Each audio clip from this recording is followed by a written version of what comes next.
Hi,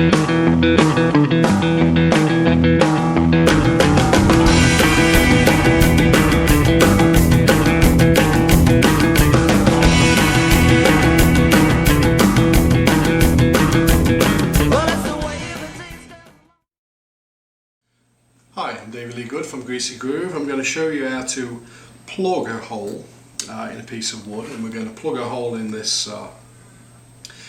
So there's a few materials and tools we need to be able to do this job.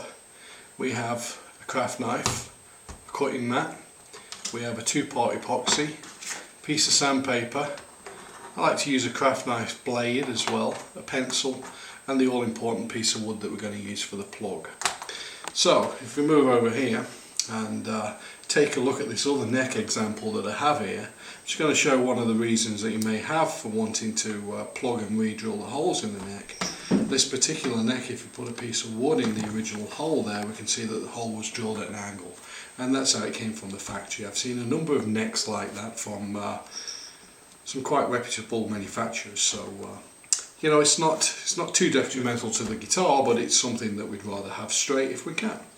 For this demonstration I'm going to use this 4-string tenor guitar neck, which is from a guitar that's built for Jill Good of the Shakedown Combo, and so I'm doing some work on this instrument right now, so it's a good opportunity to use this for the demonstration. So we can go ahead and plug one of the holes for the neck screws. We want to actually create a plug in here. We're going to use something hard. This is a piece of maple that I've shaped down into a dowel.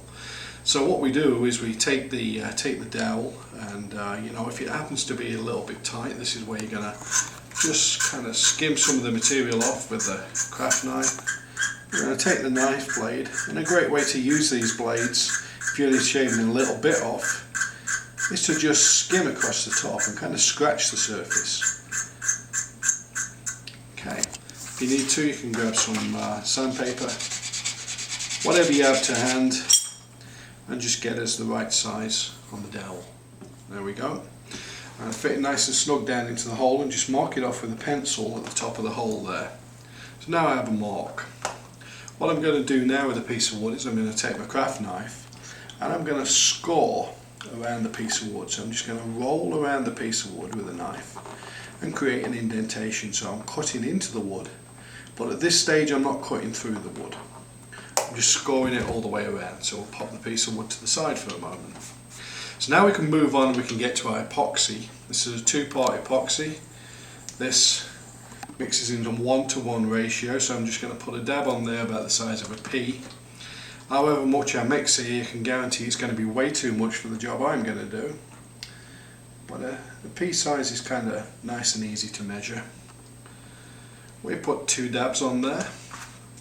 We take something to stir it with and just stir away. Epoxy mixes really nice and easy, and we just need to make sure that we've got it all mixed together nicely.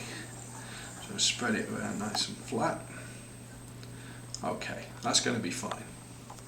So after mixing the epoxy, we're going to take our piece of dowel here, and if you remember, I put a score mark around that, so you can see where the knife blade actually cut in there, but we haven't gone through the wood. So we're going to take the end, and we're going to just dip it in the epoxy and get a nice globule of glue on the end, kind of just paste it all over the edge there, and then pick up a little bit of excess on the end there, so we have that little drip. We take this over to the guitar, and we're just going to start with that glue into the hole, then we're going to slide the dowel in.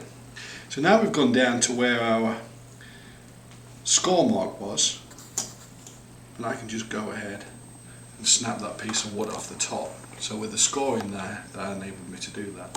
This is where the craft knife blade comes in handy, because what I can do here now is take that blade and just trim off the excess material on the top. So just by shaving it a little bit and scraping the surface, I can get that nice and flat. So there we have the hole plugged now with a nice piece of hardwood and some epoxy in there. That needs to be left overnight to dry, and then we're ready to re-drill a hole. So the reason we've kind of plugged that with a hard piece of wood and the epoxy is so that when we re-drill the drill or the next screw that we put in isn't going to be tempted to follow the original hole, so we could drill into half of this or whatever we wanted to do, and that's a great way to do these repairs.